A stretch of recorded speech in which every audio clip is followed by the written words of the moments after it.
Hi friends, welcome to Jaya's garden. இன்றைக்கி ஒரு இன்ட்ரெஸ்டிங்கான வீடியோவோட வந்திருக்கேன். அதுவும் சப்ஸ்கிரைபர் கேட்டதுக்கான பதில். ஸோ சப்ஸ்கிரைபர் கேட்டதை கமெண்ட்லேயோ இல்லை வாட்ஸ்அப்லேயோ நம்ம சொல்கிறத விட எல்லாருக்கும் பொதுவாக நம்ம சொல்லிட்டோம் அப்படின்னா எல்லோரும் பயன்பெறலாம் பார்த்தீங்களா. அதனால் எப்போவுமே யார் என்ன கேட்டாலும் நான் வந்து வீடியோவாக போடுறேன் இல்லை ஷார்ட்ஸாக போடுறேன் அப்படின்னு சொல்லி ரிப்ளை பண்ணிவிடுவேன். ஸோ அப்படி தான் நேற்று ஒரு சிஸ்டர் கேட்டிருந்தாங்க, திப்பிலி செடியை வந்து எந்த சைஸில் நம்ம வளர்க்கணும், பாட் சைஸ் சொல்லுங்கள் அப்படின்னு கேட்டிருந்தாங்க. இப்போ நம்மளுடைய மாடி தோட்டத்தில் திப்பிலி செடி இல்லைங்க. ஆனாலும் திப்பிலி செடி பற்றி எனக்கு தெரிஞ்ச தகவல்களை உங்ககிட்ட சொல்லிட்டா உங்களுக்கு அதை வளர்க்குறதுக்கான வாய்ப்பு கிடச்சதுன்னா வளர்த்துக்குவீங்க பார்த்தீங்களா. ஸோ அதனால தான் ஓடோடி வந்துட்டு நம்ம டெரஸ் கார்டனுக்கு. ஓகே ஃப்ரெண்ட்ஸ், நீங்கள் ஃபஸ்ட் டைம் இந்த சேனலை பார்க்குறீங்க அப்படின்னா சப்ஸ்கிரைப் பண்ணிக்கோங்க. அப்படியே பக்கத்தில் இருக்கக்கூடிய பெல் ஐக்கானை ஆல் ஆப்ஷன் போட்டு வச்சுக்கோங்க. வாங்க வீடியோக்குள்ளே போகலாம். திப்பிலியில் வந்துங்க நிறைய வகைகள் இருக்குது அப்படின்னு சொல்லி சொல்கிறாங்க. நம்ம வீட்டில் வந்து அரிசி திப்பிலி அப்புறம் சாதாரண திப்பிலி இந்த ரெண்டும் வந்து நம்ம கடைகளில் வாங்கி பயன்படுத்துகிறேன். கோல்டு வந்தது அப்படின்னா அதை வந்து கஷாயம் போட்டு குடிக்கிறது, கஷாயம் போடுவோம் பார்த்திங்களா, அதோடு அதை சேர்த்து போட்டுக்குவேன். அதுக்கப்புறம் நான் வந்து ஒரு தடவை திருமங்கலத்தில் நாங்கள் முன்னாடி குடியிருந்தோங்க, மதுரை டிஸ்ட்ரிக்டில். அப்போ வந்து அங்கே வேலை பார்க்குறப்ப எங்களோட ஹவுஸ் ஓனர் வந்து அப்போ தான் எனக்கு வந்து கல்யாணம் ஆன புதுசுன்னு வச்சுக்கோங்களேன். அப்போ வந்து அந்த ஹவுஸ் ஓனர் நம்ம சின்ன பிள்ளை பார்த்திங்களா, அவங்க வந்து எது செஞ்சாலும் நமக்கு கொடுப்பாங்களா. அப்போ இந்த வாரம் திப்பிலியில் அவங்க வந்து ஒரு கஞ்சி வச்சு கொடுப்பாங்க. காலையில் வெறும் வயிற்றில் எல்லாருக்கும் கொடுப்பாங்க. சளி வரவே வராது, அந்த இம்யூனிட்டி பவரை இன்க்ரீஸ் பண்ணோம் அப்படின்னு சொல்லிட்டு. ஆனால் நான் நல்லா சாப்பிட்டேன். எப்படி செய்யணும்னு இது வரைக்கும் கேட்கல, நானும் கஞ்சி ட்ரை பண்ணல. நான் வந்து வாரம் வெந்தய காடி சொல்லுவோம் எங்கள் ஊரில், வெந்தய காடி வைப்பேன்னா அது அவங்களுக்கு கொடுக்கும் போதெல்லாம் அவங்க வீட்டில் இது இருக்கும். ஸோ அதை நம்ம விரைவில் அவங்கக்கிட்ட கேட்டு படிக்க போகிறோம். திப்பிலியில் வந்து யானை திப்பிலி, அரிசி திப்பிலி, கண்ணன் திப்பிலி, நீளமாக இருக்கக்கூடிய திப்பிலி, குட்டி திப்பிலி, இப்படி நிறைய சொல்கிறாங்க வகைகள். பட் வகைகள் நம்ம ஒரு சிலதை பார்த்துருக்கோம், ஒரு சிலதை பார்த்ததில்லை. சரிங்க, மாடி தோட்டத்தில் வளர்க்க முடியுமா அப்படின்னா கண்டிப்பாக முடியும். நிறைய பேர் வளர்த்து அதை சக்ஸஸ் பண்ணியிருக்காங்க.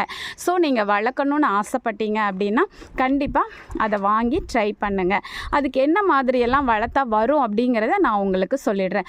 ஆர்டினரி பாட்டிங் மிக்ஸு, தொழு உரம் இருக்கிற மாதிரி பார்த்துக்கோங்க. அப்புறம் தேங்காய் நார் கழிவு, கொஞ்சோண்டு வேப்ப முன்னாக்கு கண்டிப்பாக ஆட் பண்ணிக்கோங்க. அப்புறம் ஆர்டினரி என்ன மண் கிடைக்குதோ அந்த மண், இதெல்லாம் மிக்ஸ் பண்ணி இந்த மண் கலவையே போதுமானதுங்க. நானும் விரைவில் வாங்கி வச்சுட்டு உங்களுக்கெல்லாம் கண்டிப்பாக வளர்த்து ஷேர் பண்ணுறேன்.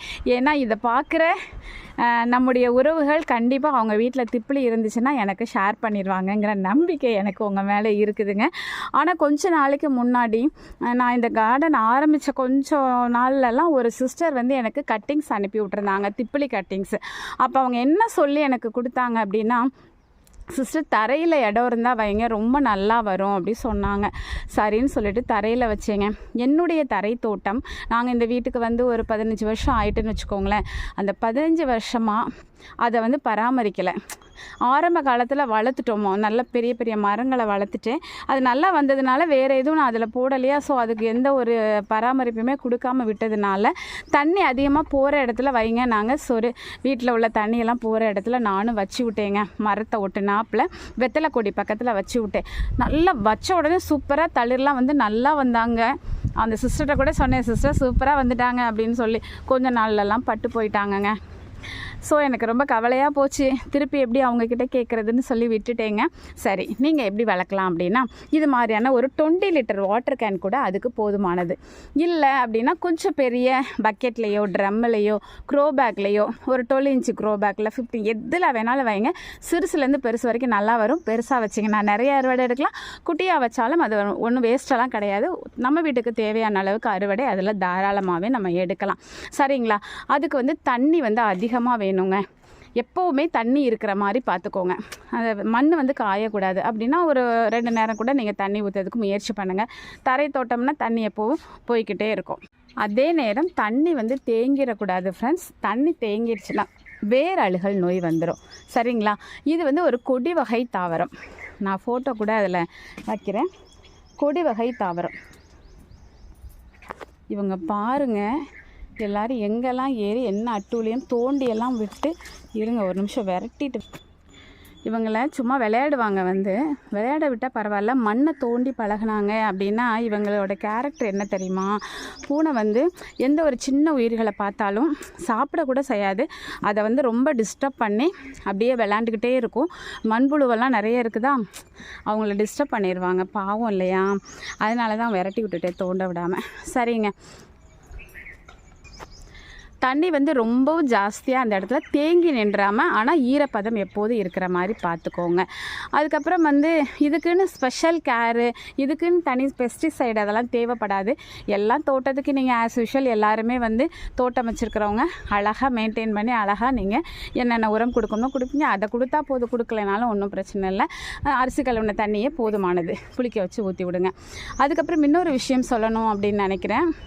கண்டிப்பாக கொடியில் போடுறதுனால, கொடியாக வர்றதுனால நல்ல ஒரு சப்போர்ட் அதுக்கு கொடுத்தீங்க அப்படின்னா கொஞ்சம் நிறைய கொடி வர்றதுக்கு வாய்ப்பு இருக்குது. ரொம்ப ஃபாஸ்ட் க்ரோத்தாக அப்படின்னு கேட்டால் அந்த மாதிரியும் இருக்காது. அதனால் ரொம்ப ஸ்லோ க்ரோத்தில் மீடியமாக அது க்ரோத் ஆகிட்டே இருக்குன்னு வச்சுக்கோங்களேன்.